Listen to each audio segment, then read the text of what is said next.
of the group. Let's start with the first one. This follows on, actually. It was Mervyn, your point. Now, if you we're going to be discussing, if you remember, the fasts. Let's just have a quick look at the Gemara first. Tanya, Omrab Shimon, Arbor Devorim. There were 4 things. In fact, they're mentioned elsewhere, 4 things. In fact, this comes at a Tosefta. So again, have you got this? Is about 12, 15 lines down. Yud Ches on the base. Tanya, Omrab Shimon, Arbor Devorim, Rabbi Akiva Dorish. There were 4 things that Rabbi Akiva expounded and explained. But Ani Ein Dorish Kamoisai. I did not explain it in the same as in fact, of course, Rabbi Akiva was his teacher, the great Rabbi Akiva.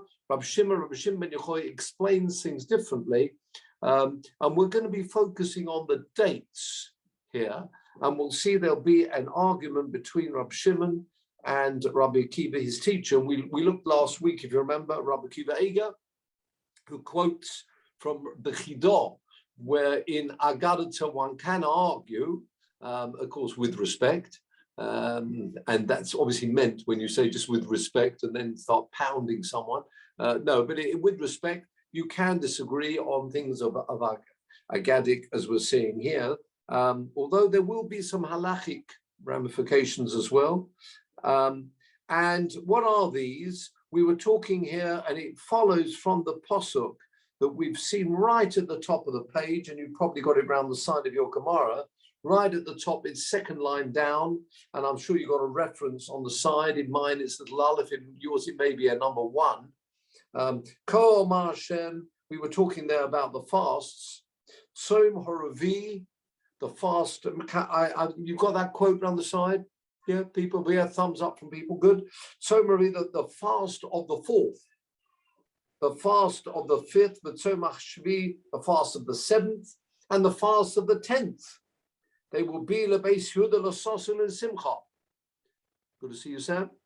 They will be the sosin or the simcha or the moyadim tovim oemes v'sholem yehobu. And you remember we explained last week that, of course, during the time of the destruction of the Beis Hamikdash, those 4 dates, and we're not sure what those dates yet are, they were fast days. When with the rebuilding of the Beis Hamikdash, that's the second Beis Hamikdash, they became l'soso and l'simcha, and sadly afterwards back to a fast days. But we did explain that it depended how severe if you like, outside. We were talking about even the word shema that we mentioned here.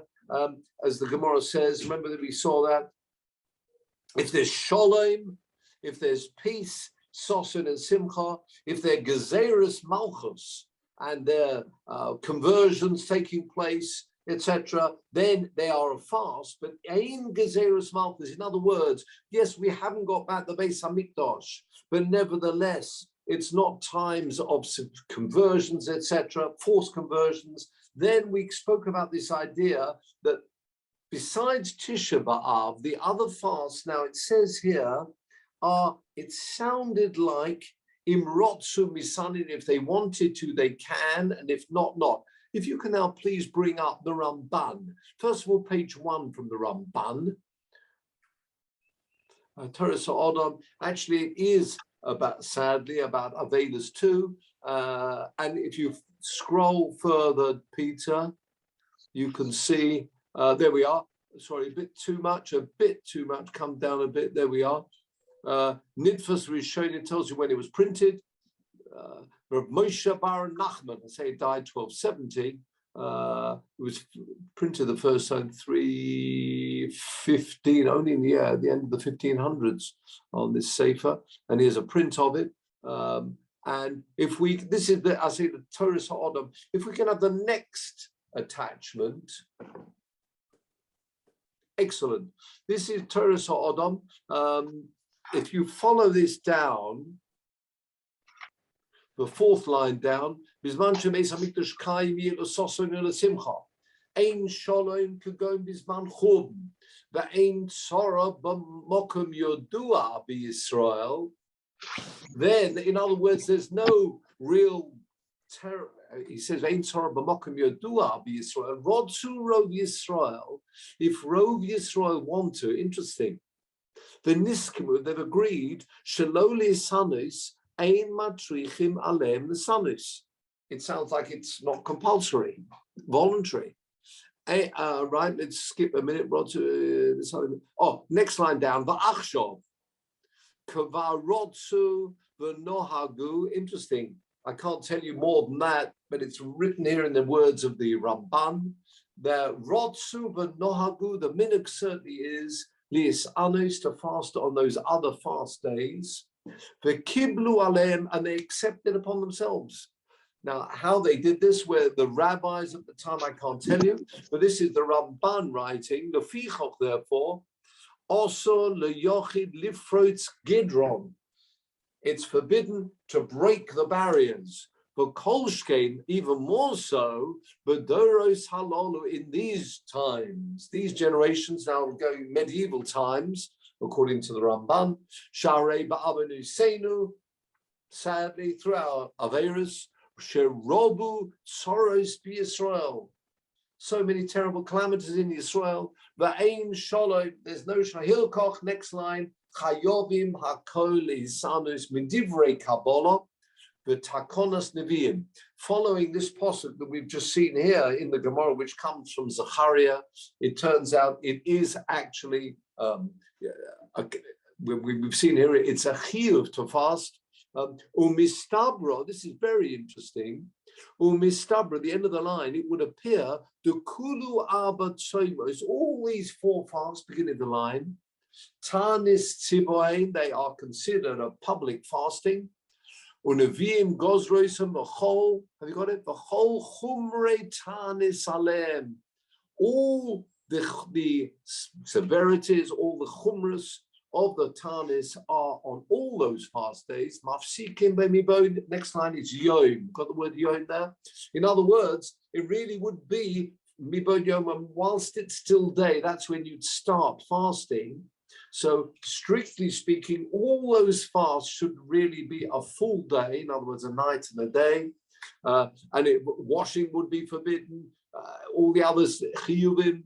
The next line, next line, Elo. But for Idna, nowadays, Kivan Shebizman the Leka Tzora Batelin Barodsu, seeing as it has now not strictly speaking compulsory, we can't say, with the forced conversions, etc. Naguli Sanus Bahem, Velo Rodsu Linhok Bachumros, next line, Halolu.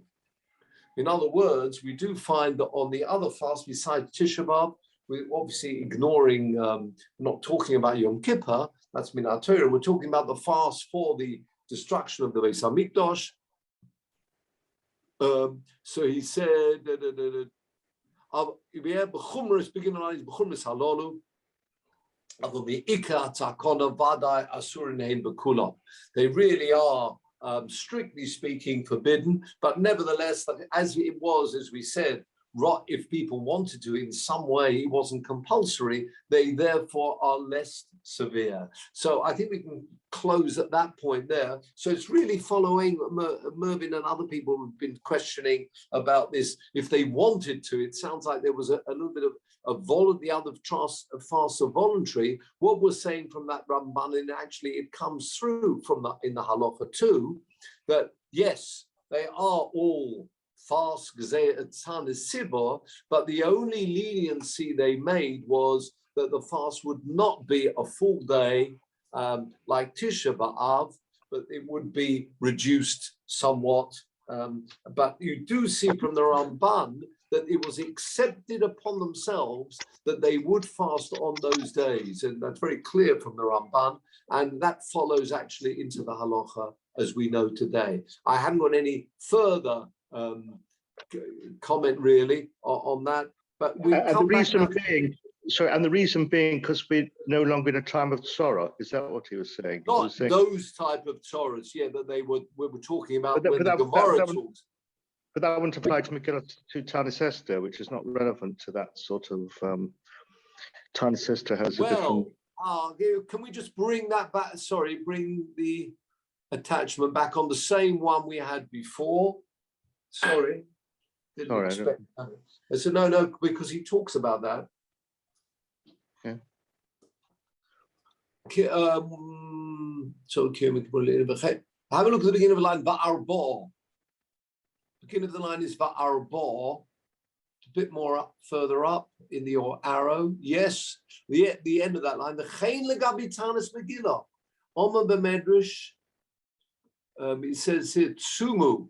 Actually, when he said Medrash Tehillim, that is often the hay is missed in Tehillim.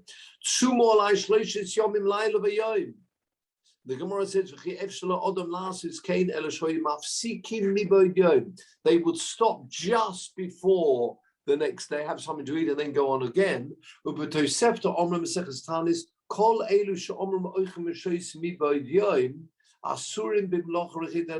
Just very quickly, Kano says, begin next line,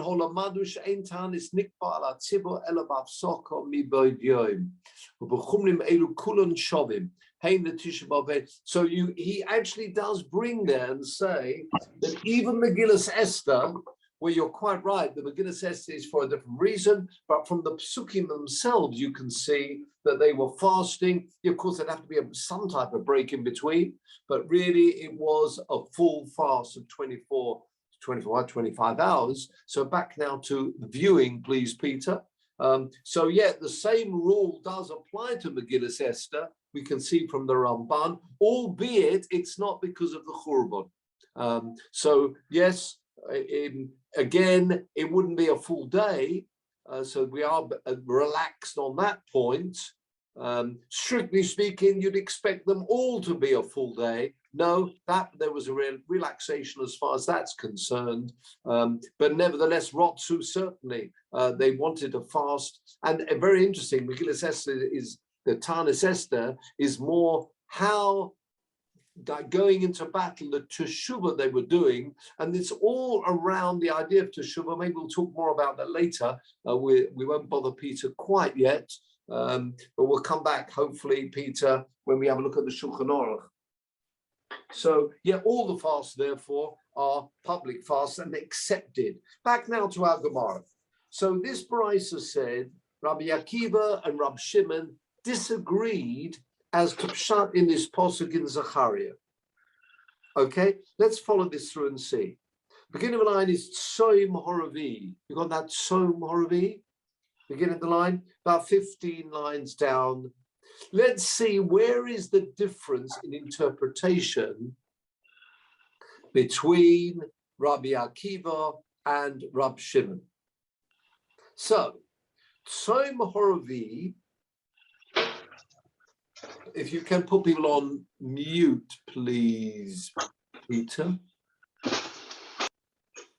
Right, thank you. Yeah, Tzom Horavi, the fast of the fourth. That's the pasuk we had from Zechariah. What does it mean, Tzom Horavi? Says the Gemara, Zeh Tes B'Tammuz. Interesting. This near Sivat Tammuz, the 9th of Tammuz. Interesting. Shebo Huvka Ha'ir. The city was broken through. Shenema, we've actually got a pasuk about that. Again, you've probably got it on the side of your Gemara. Bach Boravi, actually Bachodesh Horavi, Betisha Lachodesh, the 9th of Tammuz. By Yechezak Horo Be'ir, the famine became severe. V'lohoyo lechem, v'lo'om. Sorry, la'am horetz, the people of the land, there was no food. And then Batiboka Ho'ir, and the Bokea means it was broken through. And we've got the rest of the posuk. People tried to escape. So the breaking took place on the, what we're saying here, the 9th of Tammuz. This is the first base Hamikdash. Before you raise your question, Malcolm, have a quick look at the Tosfos on this, the first couple of lines. Says Tosfos, Hainu Bori Shoino. Have you got the second Tosfos on the page?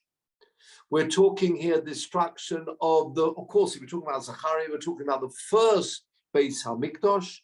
Avol Bishniya, when it comes to the second Beis HaMikdash, Huvga'ah, it was actually broken through B'Yud Zayin.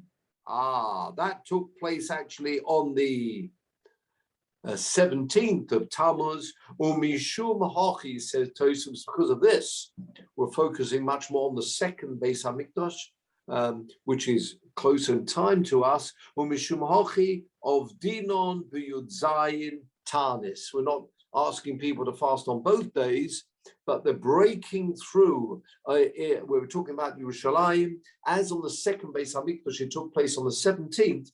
It's true, Pshat in the Pasuk, where the Pasuk says, Zachariah, talking about the first Beis HaMikdash, he's talking about the Tzom HaRavi, this near 7 Tammuz. He means, then, as we've got here, the 9th, as mentioned here, but subsequently it was changed to the 17th of Tammuz.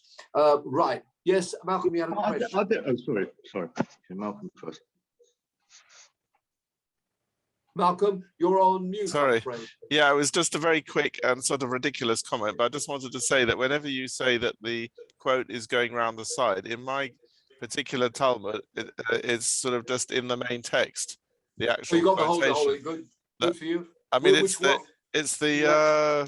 the Steinsaltz, yeah. Is that okay? Is that because they're making it more easy or something? Yeah, absolutely. The other people will have, or the attachment that's the standard printed Vilna Shas. Yes. And the Vilna Shas sticks as it is, and then what they've done is they've around the side they've made additions where you've got actual psukim, and that's developed over time. So yeah, you've got a different layout of the Gemara. So very good, you've actually got the pasuk inside. Very good, thank you. Sorry. Norman, but Shiva Tammuz has, because there are other Tzoros apparently that happened, about the Luchos, absolutely. The Razdim. Yes. So it's more than just it's more than just being the 9th. Oh yeah, no, I agree. It's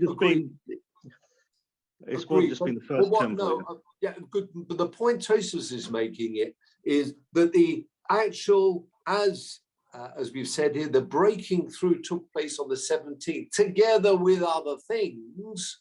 You're quite right, another 4 items that we mentioned last week. Therefore, the fast was moved. In fact, just for that one reason alone, it would have been moved to the 17th. In fact, you're quite right. There are other things that happened on the 17th too. But back to Pshat in this pasuk is what the machlokas between Rabbi Akiva and Rabbi Shimon. The machlokas is whether, so far, there won't be a machlokas about that. We'll see when this machlokas between the two comes through. So we've picked up the first of the Tzomos, the fast of the fourth. The fourth, it sounds like the 4th month. So that is as we're talking about, the 9th of Tammuz, subsequently changed to the 17th for various reasons. Tosfos mentions one, Mervyn mentioned other things taking place too. Okay, continue the Gemara. Beginning of the line is Ha'oretz in the Vilna Shas. Those people using the Vilna Shas. Ha'oretz, beginning of the line, Atibar Kawiyah, Va'amai Kori Le Revi. Why is this Tanis called the fast of the 4th? Very simple. Says the Gemara, Revi Lachadoshim. It's the 4th of the months, Nisan, Ir, Sivan, Tammuz. Fair enough. Okay. Continue the Gemara. Next, Tzom HaChamishi, the fast of the 5th. Zeh Tisha B'Av. That's Tisha B'Av. We know that. Shebo Nisrav Beis Elokeinu, and we've been through that as well. We spoke about Tisha B'Av. Not only the first Beis HaMikdash, both Botei Mikdash were destroyed on Tisha B'Av, and various other things as well on that date. Have a look now at the 3rd Tosfos. No, did I want that? No, let's have a look. Just a second. No, we don't need that. That's fine. So we're talking there about yeah, that's fine. We'll let's just move on. V'amai korele chamishi, first wide line of the Gemara. Why is it called the fast of the fifth? Very straightforward. Chamishi lachadoshim. So far, so good. Next, in that pasuk in Zechariah, when it's talking about the fasts, it mentions Tzom Hashavi, the fast of the seventh. Now, what's that? Zeh Gimel b'Tishri. This is the third of Tishri. What's special about that? The third of Tishri. Obviously, we've got Rosh Hashanah, 1 and 2. Third, Shebo Nerag Gedalia Ben Achikam. Gedalia, actually, he was appointed. He continued on in Eretz Yisrael, appointed by Nebuchadnezzar, appointed to continue on, looking after the remnant that was left in Eretz Yisrael. And he actually was killed on the 3rd of Tishri. And therefore, that is a fast day, because without this governor, it really was getting worse. The situation was getting worse, and therefore linked to the Churban Habayis. Therefore, that's also another fast day. So, Shebo Nerag Gedalia ben Achikam. Interesting. You'd expect the Gemara to stop there. Says the Gemara, Umi Haroga. Who killed him? Very interesting. The Gemara should go into that. Yishmael ben Nesanya Haroga. Yishmael ben Nesanya killed him. We'll see that in a moment. A beautiful pshat from the Cheshik Shlomo. Lelamedcha. It teaches you that if we're fasting for events linking up or post the Churban Habayis, as we spoke about, breaching the walls of Yerushalayim, the destruction of the Beis Hamikdash, and now we're talking about this personality who's dying. Lelamedcha sheshkula misosan shel tzadikim. They're equivalent. Also, they're a fast without having that governor. Kisreifas beis Elokeinu. It will be equivalent to, and that's why it's also considered a fast. Says the Gemara, Amai correlation. We will come back to this in a moment. Why is it called the fast of the seventh? Very simple. Shvi lachadoshim. This near 7 Tammuz av Elul Tishri Cheshvan Kisei. Is that right? 7. This near 7 Tammuz av Elul Tishri. 7. What's interesting here is 2 points. What's this? Why does the Gemara say? What is this point? Who was he killed by? Making a big fuss about who killed him seems to be of little relevance. And what's the lesson anyway? Who killed him? Why do we need to know who killed him? What's the point of it? Now, those people, I did look high and low to be able to pass this on as an attachment, but I couldn't because I couldn't find this. But nevertheless, those people actually have a proper Gemara, either the Neves edition or any other Gemara. People who've got a Gemara, if you haven't, I will read it. But if you go to the back of the Gemara, I'll read it, so fear not. On Daf Yud Ches on the base, there's a wonderful pshat here of the Cheshek Shlomo. Mi haroga Yishmael ben Nesanya haroga. Now, I don't know if people got Gemaras. If you haven't, don't worry. If you have, it's right at the back under the Yalkut Meforshim. In mine, if you've got this edition, it's equivalent to, I think, the one Mark supplied. It's on page Yud Tes, right at the back of the Gemara. After you go through the Gemara, you've then got a new numbering system. You've got one numbering system after that for the Rosh. Then you move on to a second numbering system. It's not that one, it's the third numbering system, page you test. Now, this is the Pirush of the Cheshik Shlomo.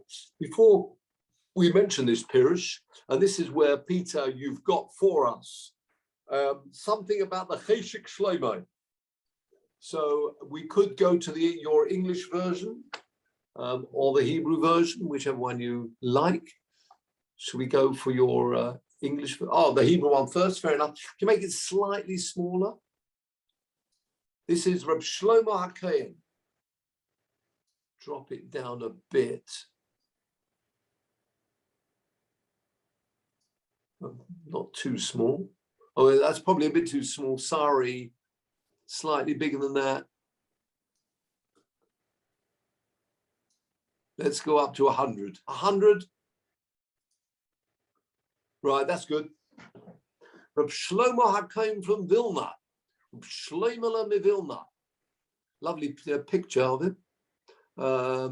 And he died in 1905, a Rav, Morei Tzedek, it says, in Vilna, more than 40 years. And you can see he died in 1905, as it says around the side. If you scroll down, I know you've got it in English too. Nola Rabbi Yisrael Moshe died in Bezdin in Vilna. If you want to repeat, as you've got the English of this, it might be helpful. There you go. Thank you. Born to Yisrael, died in a rabbinic court. A young child, was known for his diligence and devotion. He really shouldn't stop me, but he didn't stop, actually. Kept going. Died when he was 77. And of course, his Cheshik Shlomo is the Pirush. Lots of halachic responses. A great friend, second paragraph, correspondent Reb Chaim Medini. People know the Stei Chemed. He's again very interesting in the next paragraph. Reb Shlomo HaKohen is the editor of the Vilna edition Shas. There you go. We pour through manuscripts, nicely explained and described. Critical scholar. Doesn't mean, yeah. Reb Shlomo HaKohen, this is fascinating. There is talk about him actually meeting up with Theodor Herzl. Exactly what type of greeting he gave Theodor, there certainly was a greeting, but it seems to be it's quite false that he even calling him the Jewish king of biblical times. That's false, but there certainly was a meeting. Now, I only say that because we're now going to tell you his pshat. Died in 1905, so he met, that's right, Herzl came to Vilna in 1903. Now, when did he, let's just have a, come down a bit. When did he die? The other way, I think the other way. 1905, yeah, so just before he passed away, he met up with Herzl. Yeah, he certainly greeted him, friendly, etc. But yes, these are Reb Shlomo HaKohen. Now let's go back to faces. Malcolm Miller's got a question.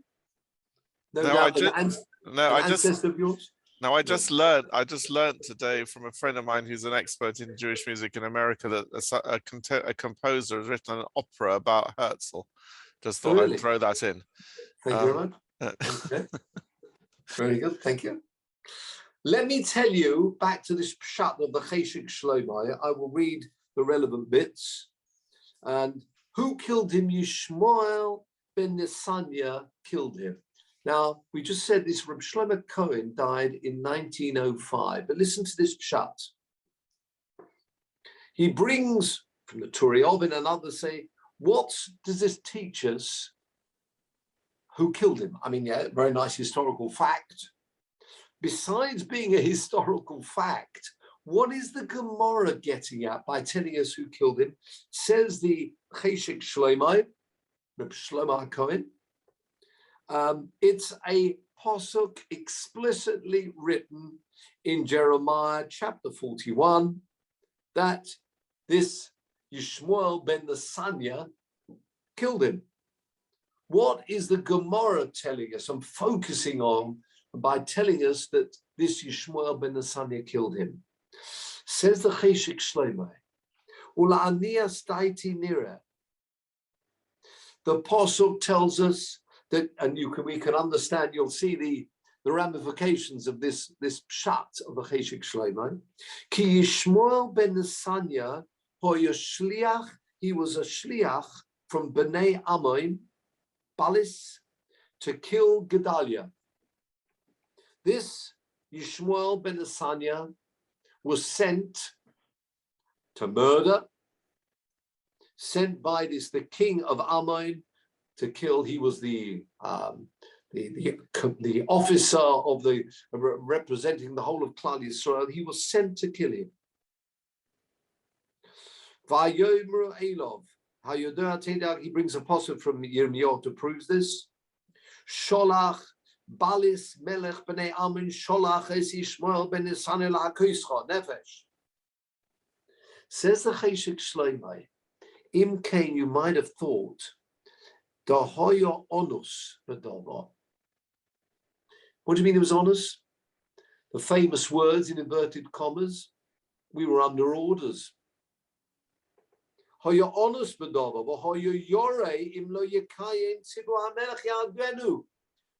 was worried that if he wasn't going to carry out this murder, he would be killed. I might have thought that yes, it's true. The Pasuk in Yirmiyahu tells us that he killed him. This Yishmael killed him. Yishmael ben Nesaniah killed him. But would you really classify this as a death by this Yishmael? After all, he was under orders. Komash Malon, this is what the Gemara is telling us. Yishmael ben Nesaniah. No, this is called, he is the murderer. Because the Kaimalon, when it comes to killing, Shvichas Domim, Yehoreg Va'al Yabo, you can never say, I was under orders to kill, because there's a ruling of Yehoreg Al Yabo, which means even under orders, one's not allowed to do so. And therefore, it can be called under his name. Fascinating. What the Gemara is therefore telling us, according to the Cheshek Shloimeh, we can understand the ramifications of that by saying, just under orders. What we're saying here, this Gemara says, Umi Harogai, who killed him? The killing, under whose name is it going to be? We're not just talking about a historical fact here. Says the Cheshek Shloimeh, the Gemara is saying that yes, you can pin it on the Yishmael ben Nesaniah. He is actually the murderer. He killed him, because you can never put up that argument and say just under orders. Wow, very powerful message there. Back to our Gemara. But my correlation, have you got it? Fourth narrow line in the Vilna Shas. Pleased to hear Reb Cheshek Shloimeh had such a major influence, not just an influence, involvement in in other words, what he was doing is looking at other documents to ensure, and quite honestly, I mean, I know nowadays it's probably easier, but even so, if you think, as we've explained before, the end of the 1800s was finally printed up, but printed up the end of the 1800s, there are very few actual printing mistakes in the Shas. Yeah, you do come across them from time to time, but if you consider that's done at the end of the 1800s, the number of mistakes, very few, and so I think we do have to thank not just the printer, but also the Cheshek Shloimeh to ensuring that absolutely it was the correct text. Back to our Gemara. So there's one to go. Fifth line down. The final Tzoim, says the Gemara, Tzoim ho Asiri, the fast of the 10th. Zeh Asoro B'Teves. This is the way Rabbi Akiva explained. This is Asoro B'Teves. Why? Shebo Somach Melech Bovel al Yerushalayim. Have a look at Rashi. Somach, beginning of the line in the Shas here. Somach Melech Bovel. Somach, which means smicha, which means leaning against, which, have a look at Rashi. Hischil lotzur oleha. He started the siege when? This was on the 10th of Teves. And the Gemara is going to bring a pasuk for us. Shenema. What's the pasuk that we're going to bring? Again, you've probably got it by the side of the Gemara, or you've actually got it in the Gemara, where the pasuk says, "Vayidavar Hashem Eli Bashono Hatashis," the 9th year B'Chodesh Asiri, in the 10th month.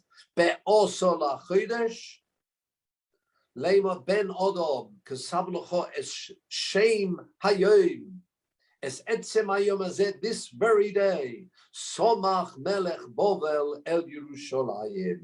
He's leaning against it, means it's the beginning of the siege, as we've got here. Somach Melech Bovel el Yerushalayim, etzem hayom azet actually says, on that very day. So that happened on the 10th of Teves. Okay. But Amai Korile Asiri. Why is it called the 10th? Well, as we said before, Asiri L'Chodoshim. It's the 10th of the months. Yeah, go through the months. Tishri, Cheshvan, Kislev, Teves. Teves is number 10. Just 1 minute. We've got a problem now. Let's go through the events that we've seen. The first one was Tammuz. There's a breaching of the wall. Fine. Next, in this posuk, we mention the fast of the 5th month. And what's that? Tisha B'Av, actual destruction.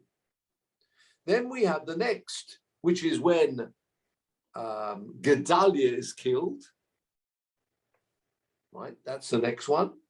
And then finally, the final fast mentioned in this posuk is a fast of the 10th month, which is when Nebuchadnezzar, as you mentioned here, as Rashi, Somach Melech Babel, he started the siege against Yerushalayim. Says the Gemara, just 1 minute. It's out of phase here. That must have been the very first of those items. Chronologically, it's out of order. Okay, back to our Gemara. Begin line is the Chodoshim. Says the Gemara, of course, this final one, the fast of the 10th, actually happened first. It's when the siege started. So why is it written at the end? It should have been written first. Says the Gemara, Kedei lahazdir chadoshim kitikonon. Of course, we're going through the calendar. Going through the calendar, Teves, out of all those dates, we've got Tammuz, Av, Tishri, Teves. In order, Teves is the last one. So that's why it's mentioned. That is the way Rabbi Akiva explained Pshat in the Pasuk. Continue now the Gemara. Va'ani eini omer kain. I disagree with him. I say Pshat in that Pasuk is not like Rabbi Akiva. Why not? Ella, you know what Soma Asiri is? The fast of the 10th. Zechamisha b'Teves. There's something that happened on the 5th of Teves. Shebai bos shemua legoila shehuksa ha'ir. That's when news came. News came shehuksa ha'ir, that the city, Yerushalayim, the destruction of the city, destruction of the Beis Hamikdash. That's when that news filtered through. Shenema, there's another posuk for us. This posuk comes to Yechezkel. Vayibishtei esrei shana, 12 years. We'll see what that means in a minute. Is 12 years after. Shebobot says Rabbi. We're talking about Rabbi Shimon here, disagreeing with Rabbi Akiva. The last of the fasts that are mentioned is the 5th of Teves, not the 10th of Teves, which therefore means everything's out of order. Well, not everything, but that last one is actually the very first item chronologically, but we're mentioned in the order of the months. Says Rabbi Shimon ben Yochai, I've got a different pshat. That's referring to the 5th of Teves. It's when the news broke and people heard in Bovel about the destruction of the Beis Hamikdash. Look at this. 12 years after the first expulsion, Asiri, the 10th month, the 5th month. Lo Golusenu, when we've gone into Golus, remember they'd gone into Golus 11 years before. We'll have a look at Rashi in a moment. Bo Eli Hapolit, the person, the one who ran away. Yeah, the Apolit, somebody who has escaped. Mirushalayim Lema, to say, Huksa Ha'ir, the city. The Huksa means it's been demolished in many ways. But also Yom Shemur Kiyom Serefa. And that day was like the day of the actual destruction of the Beis Hamikdash itself, when we heard that news. Have a look at Rashi. Next, Rashi begins Shmua Lagoyla. Have you got it? Shmua, it's about 10 narrow lines down in Rashi, in the Vilna Shas. Shmua Lagoyla. Logolus Yechonia. That was the king prior to Tzidkiyahu. He was the king. He was taken into Golus. If you look at the Psukim, 11 years before the actual destruction of the Beis Hamikdash, there was the first Gol. They went in, they were removed, and they left Eretz Yisrael going into Golus. That first exile, they hear the news. Those people who are in Golus, in Teves, have a look at Rashi. No, the next Rashi will hold on until we see the Gemara. So, what's, according to this pshat of Rab Shimon ben Yochai, have a look at Rashi now. Back to the Gemara. Beginning of line is Huksa in the Gemara. Got a Huksa in the Gemara. V'nirin dovorai midvorov. My words seem to fit the pasuk better than Rabbi Akiva. Why? Shani oimer al rishon rishon v'al achron achron. I talk about first come. Chronologically, the Seder fits perfectly. He says on what happened first, he puts that right at the end. What happened later, he puts earlier. He counts just according to the months. He's not too concerned the fact that the very last item mentioned happened at the very beginning, but I've got an advantage in my pshat. Besides also, I've got the months correct. The 10th month, of course, is Teves. That's right in the order of months. But in addition to that, I've got the beautiful, have a look at Rashi here. Shani Omer al Rishon. I say on the first item mentioned in the chronologically, Shebeseda HaMikra. I say the first one. Rishon really was first. Luperonius, the first out of all those four items mentioned in that posuk actually happened first. What was that? The wall was breached. It's true. The beginning of, as we said before, the beginning Lotzur Oleha, when there was a siege, that happened earlier, but we're not discussing that in the posuk. With me? So therefore, out of those four items, which one came first?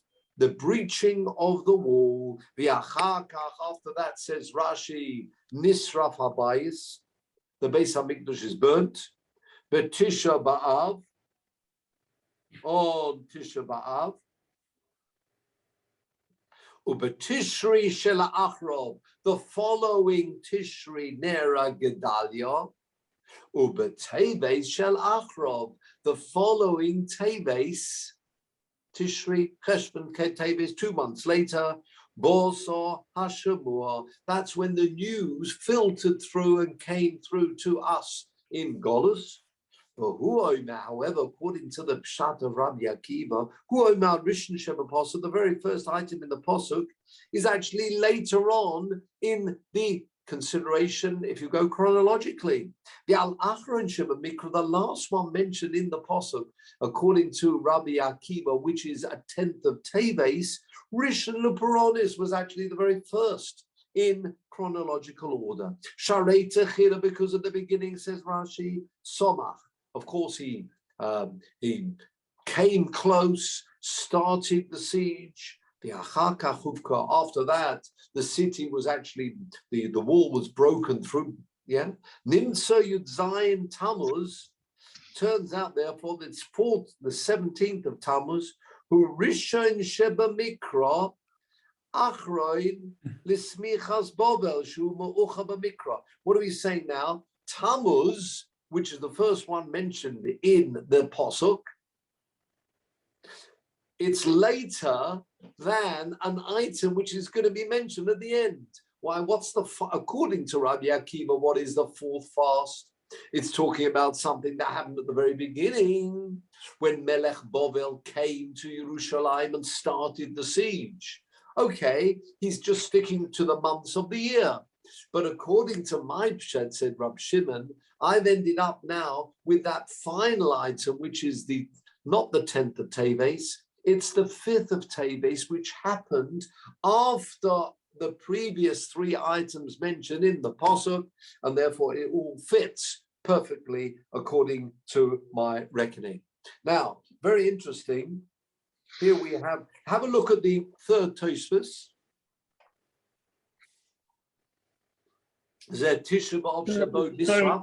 Norman, some Gedalia is out of sync historically, whichever way you look at it, because that happened before Shivos of Tammuz and Tisha B'Av, didn't it?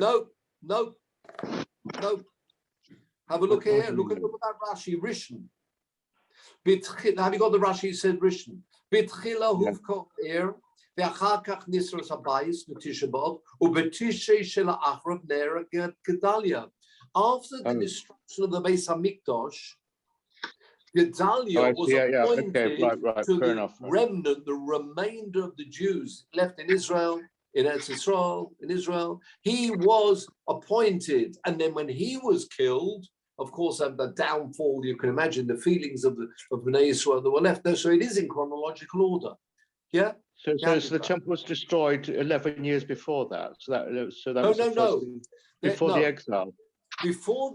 There was one exile of the previous king, Yechonia, that took place 11 years before the destruction of the Beis Hamikdash.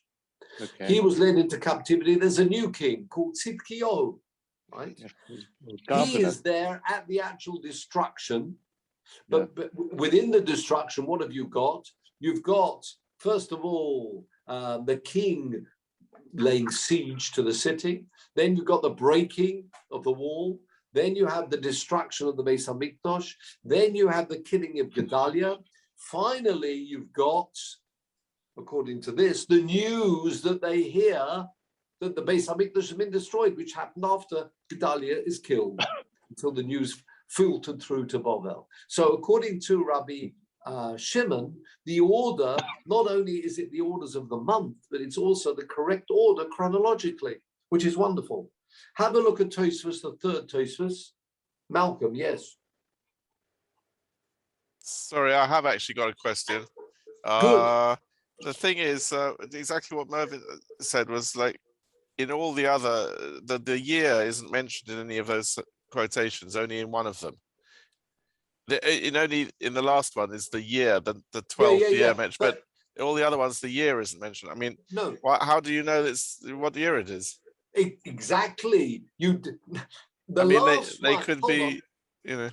No. We've got a fast of all these months. Tammuz, one in Av, one in Tishri, and one in Teves. What are they referring to? Utilizing other psukim, we find there was something that happened in Tammuz.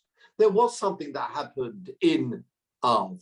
There was something that happened in Tishri, and there were two things that you could have a fast for happening in Teves. We've got psukim. Either it's referring to when, and we've got a passage to tell me it's the very first of all those items. It's when the king laid siege to Yerushalayim, or it's referring to the news, the bad news filtering through to Bovel. So Rabbi Akiva says it's talking about the pasuk we mentioned before, that the final one is actually the first chronologically. Said Rabbi Shimon, no, I think it's not talking about that. It's talking about the event that happened right at the end when the news filtered through, and that warrants, that needs a fast in its own account. As it happens, and at this point, before you go any further, have a look at the third Tosfos. Zeh Tisha B'Av Shebo Nisraf, Beperek Basra de Tanis, in the last perek of Tanis, Romi Kroy Adoni. In fact, there seemed to be a confusion and contradiction in Psukim. Why? Because at the end of Malachim, it writes, Nisraf B'Shiva. It's actually the Beis HaMikdash was burnt on the 7th. And if you look in the Jeremiah Yehu, you'll find it says there, Be'osol LaChodesh, the 10th. And we're going with the 9th here. Or Meshani, the Gemara answers the following. On the 7th, they entered the temple. They ate, drink in the Beis HaMikdash itself on the 7th, the 8th. On the 9th as well, Ad Shepona Hayom, until the end of the day, the Toisei Erev Hitzisu Boy Oish. That's when the fire started. The fire started on the 9th, so the 7th, that's when they managed to get into the Beis HaMikdash area, looting, and not only that, eating, drinking at the Beis HaMikdash. That lasted for a day, 2, 3 days. The end of that third day starts the fire. And it actually lasted up to the 10th. So there's no contradiction now between those two psukim, and we fast on that 9th. Now, if I can, please, Peter, ask you to bring out that quote, the Mishnah Berurah quote, and we'll close with this. There's the Mishnah Berurah itself, the front page. Where were you reading from just now, Norman? Where was I reading from? What do you mean? Now. Oh, that's right. Yes, well done there. So that's the Mishnah Berurah. And here is the Mishnah Berurah, Chofetz Chaim. It's worth, just if you can stroll up slightly. Fascinating point, just to close with this. Have a look at the Be'er Heitev.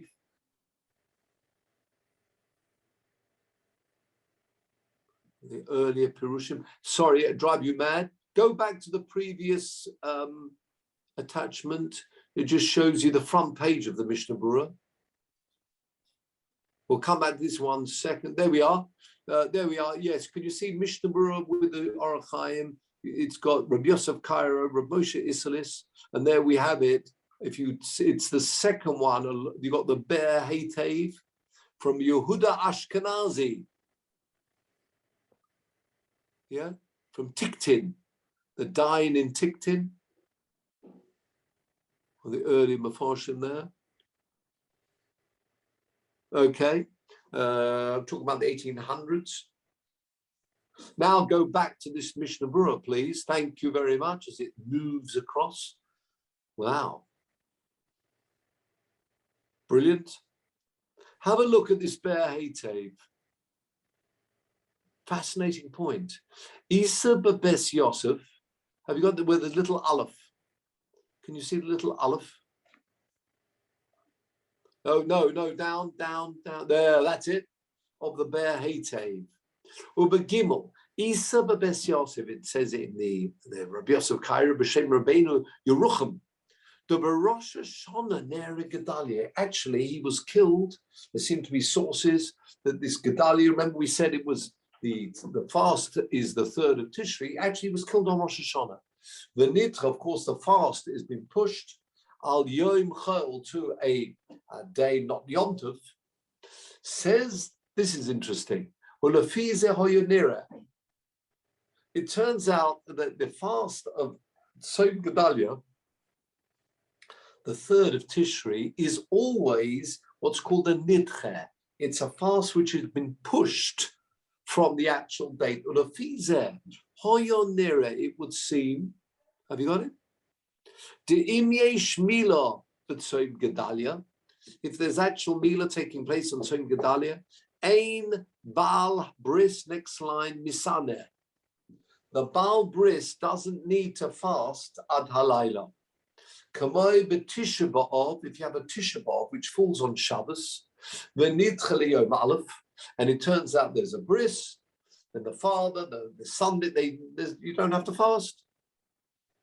So that's what the Bes Yosef wanted to say. But then, now very interesting, this is all a quote from the Taz. This is a quote.